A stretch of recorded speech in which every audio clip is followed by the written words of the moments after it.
I'm real excited to talk to you for a bunch of reasons that we're going to get into a little bit later, but we got to talk your Boundary Waters trip here up in northern Minnesota because it looks like it was a little Yeah. bit of tough hunting. Yes, the Boundary Waters hunt was a hell of an experience, but a tough hunt. Yeah. That's for people who don't know, there's this corner of Minnesota, the northeastern corner of Minnesota, that is about as untouched as anywhere, maybe outside of Alaska, as far as like real human presence. And to get in there, you got a canoe, and it's a portage process, and the whole thing is there's a lot of work involved in it, but it's back to like real wilderness, isn't it? Yeah, it's a really refreshing thing to be able to be a part of, especially after deer hunting. And there's nothing wrong with deer hunting this kind of way, but hunting in ag culture where everything's developed and there's human footprint everywhere you go, human impact is everywhere you turn. To be able to go into a place where this is the exact opposite, and you get to feel like you are in a seemingly untouched landscape. You kind of feel like the clock has turned back 200, 300 years. That's an amazing thing on its own. And then to take something I love so much, which is deer hunting, and bring those two things together is just a kind of a dream trip for me, which is what the Boundary Waters excursion ended up being. Yeah. And it's, typical destination there is just camping and camping with fishing. There aren't a ton of people that go up there to deer hunt.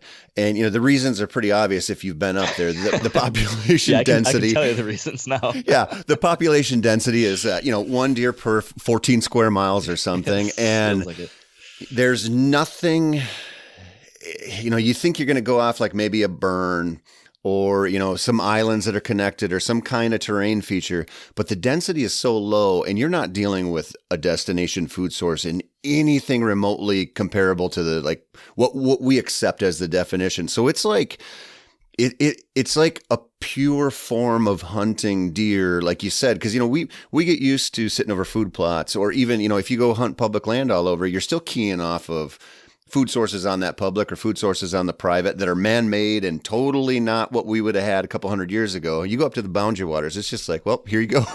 now you're luck. hunting.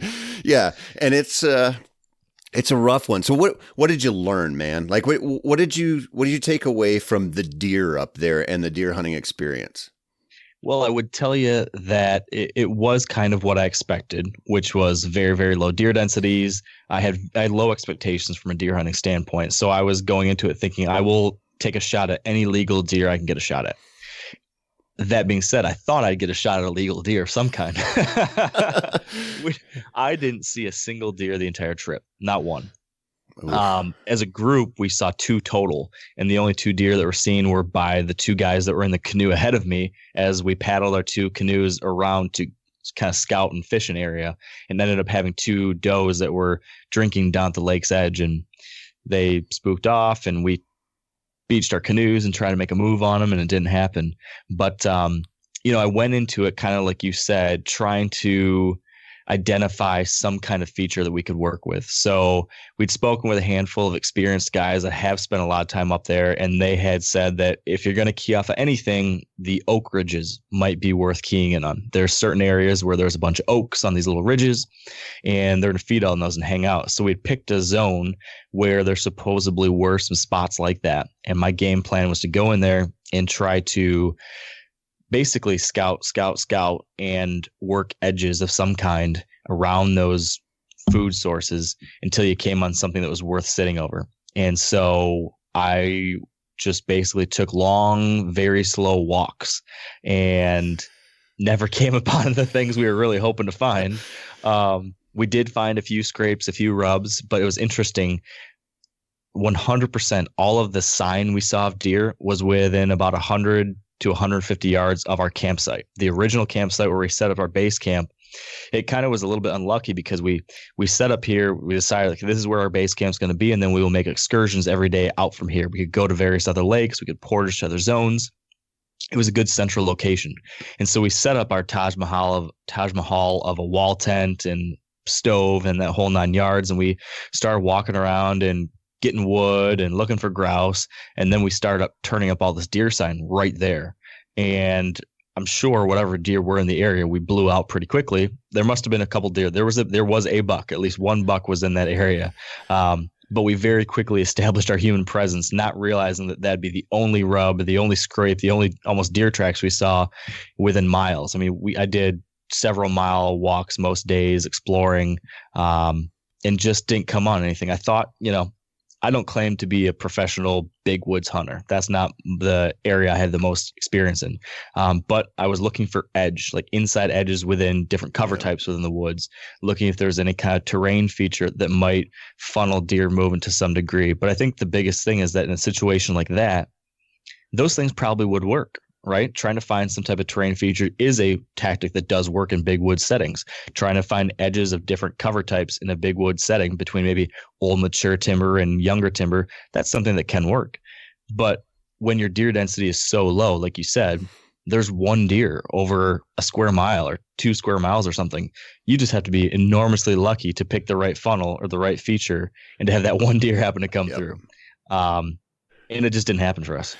I love hearing you talk about that, because what it speaks to partially is, this is the problem elk hunters run into. Somebody from Pennsylvania or wherever deciding to go to Colorado and hunt elk. The game density is so low that it's just a hard thing to overcome. And there's a difference there when you're talking over the counter tags and a bunch of hunters in there. But what you're dealing with there is a problem that you could overcome with enough time and scouting. Yeah. But when you show up and paddle in, you don't have that. I mean, right. I think about that. I fished up north in northern Minnesota a ton in my life, and I've seen a lot of deer on islands over the years. And I've always looked at them. You see a deer on an island, and a lot of times you're fishing early in the morning, they come down to drink, or you'll be close, flipping the shoreline, you'll see them get up and run out of their bed. And it's like, I'll bet you could find a big old buck that lives on one of those islands there if you had the time. And if you located him, you could really make a good plan with canoes. But to overcome that first part is, who knows how long it could take up there. Yeah. And it's funny you mentioned that, because coming out of this trip, the one idea I had was, if I came back, what I think I would do is I would get set up with our base camp on a much larger body of water, because accessing areas via canoe is by far the best way to do it. It's just so hard to go walking around this stuff and without spooking everything off and being able to move efficiently at all. So we set up on a very small lake. I wish we'd set up on a bigger one. So we found one of these larger water systems, large bay that connected into a whole bunch of other stuff that ended up being the place where we saw those 2 deer. And that encounter kind of gave me this idea, which was, maybe we should have just done this. Maybe we should just have set up on this big lake, like really huge lake, and then get up really early, stay up late, and just canoe and glass the shoreline until you spot something, and either try to make a move right then and there, or at least know, okay, that's where these deer were right now this evening. We're going to go in there early tomorrow morning and set up in there. Try to do something like that. That might be my next tactic I would try next time around. Yeah, it's interesting the disadvantages we find ourselves at as hunters now in situations like that, where it's like, okay, I don't have the trail cameras. I can't sit back with the tripod and watch all summer long. I'm showing up and I need fresh sign and I need sightings, and I'm in a place that doesn't lend itself to either. Yeah. And you go, I just feel, that place, you might not be able to pick a more difficult spot to hunt overall. I mean, it's ranked real high. Yeah. And I think that big woods situation, we get hit up all the time by listeners who are like, talk more about big woods. It's hard. Just generally, if you're doing public land in the big woods, that's the hardest kind of hunting I encounter all the time, because you don't have that basis of like, all right, the destination food is here. I can reverse engineer my way to some kind of encounter. Mm-hmm. Up there, it's like everything's the same. And what do you find? Yeah. I'll tell you the saving grace of this hunt for me was setting proper expectations. I went into it knowing that all these things would be the case, knowing that it was going to be tough, knowing I wasn't going to see many deer. And that simple mental switch that I flipped made it a great trip still. In the old me, or the me that's so goal oriented, might have gone on that trip thinking, you know what, damn it, I'm going to kill a mature buck up here and it's going to happen and I'll figure it out. and maybe I then would have been really disappointed. But because I went into it, still would love to get a shot at deer, but I also said, hey, this is the kind of hunt that you're going to go on for reasons other than just filling a tag. You want to be here to fully experience this place, to get to know this place. So I let myself sleep in some mornings and drink coffee and just sit by the lake and watch the water and the fog rising off of it for an hour. I let myself say, you know what? I'm going to sit here and fish, and I'm going to enjoy that aspect of it, or different things. Those were the things that stood up for me. It was the cracking poplin wood stove at night. It was the wolves howling in the middle of the night. Those things make this one of the very best hunting trips of my life, even though I didn't see a single game animal I was after. So I was going to ask you about that so how old are you, by the way? 32. 32. So you're just a puppy. So do you feel, you're new to the fatherhood game? Mm-hmm. Think your life is hitting the stage I hit 6-7 years ago. And I felt, in myself, sort of, and maybe this is me looking back on it now, in maybe I didn't feel that way as it was happening, or wasn't as cognizant of it, but I find myself so interested in the experience and so less concerned with, like guerrilla warfare on these deer until I kill a big one. Like and I say this all the time, and people probably think it's just an excuse to kill little ones once in a while, but I just don't care anymore as much about that, gotta kill a big one. Yeah. And, it's especially, I know you're super active on social media. You look around, like 170-inch bucks have become commoditized. I can see them everywhere. I can see 12-year-olds kill them. I can see first-year hunters kill them. I can see people. It's just nuts. And so I find with myself, and I attribute this to being a parent, is just being like, and maybe being in the industry a long time, but I'm like, man, the experience is what really matters. And that's why I wanted to hear your take on the boundary waters thing, because I knew the hunting was tough, but when you're around fishing like that and scenery like that and working to get to your camp and that whole being, the dislocation and just being in that kind of thing is so special that it makes up for a lot of shitty deer hunting. And that leads me, I want to talk about your book, That Wild Country, because that leads me to something that really struck home after reading it, was that it's easy for us to be like, well, public land is for hunting. And you get into this in this book a lot, where like, man, public land all across this great country of ours is multiple use, multiple recreation. It's not good to be myopic and say, okay, this is my thing and I use it for this, when there's so many opportunities out there. Yeah, that's the tricky thing about our public land in this nation. It's what makes it so great, but it's also what causes there to be so much controversy around it, which is that these places are here for a lot of different uses. That can be, like you said, hunting. It can also be climbing and biking. It could be fishing. It could be camping. It can also be developing, and having resource extraction in some places too. So you've got all these different stakeholders that own this land to a degree, but then you are then butting heads with all these other folks that have the same privilege as you. And that leads to,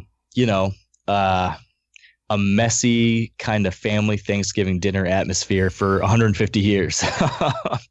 But, the end result in many cases, as long as we're standing up and speaking out for them and being an advocate for these lands, it leads to this incredible public land system that we have today that we can take advantage of.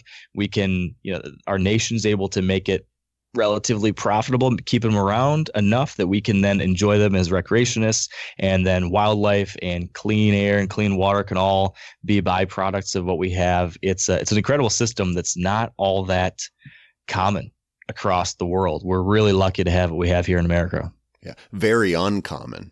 Yeah, if you're being honest.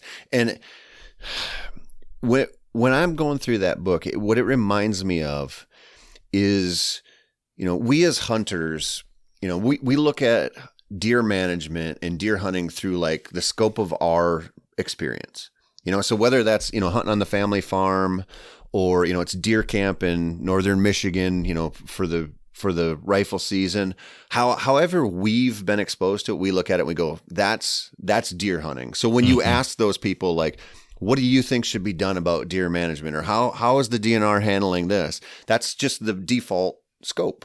Yeah, that's human nature. 100%. Well, we do the same thing with public land, and I'm guilty of this too. That's why it's been really refreshing to see you come out to the Boundary Waters, because that's, I can get up there in 5 hours from my house. Mm-hmm. And so it's kind of like an afterthought for me because I've been there, done that. And so it's like easy for me to forget like how amazing that is for other people. But then I travel somewhere else and I see and I go, holy shit, this place is amazing. And there's locals who are like, whatever.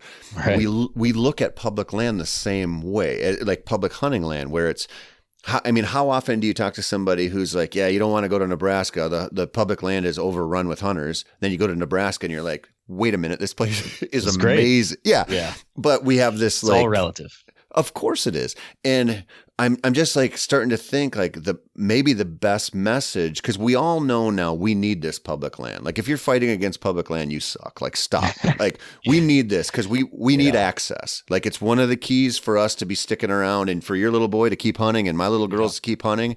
It's incontrovertible. We have to have it.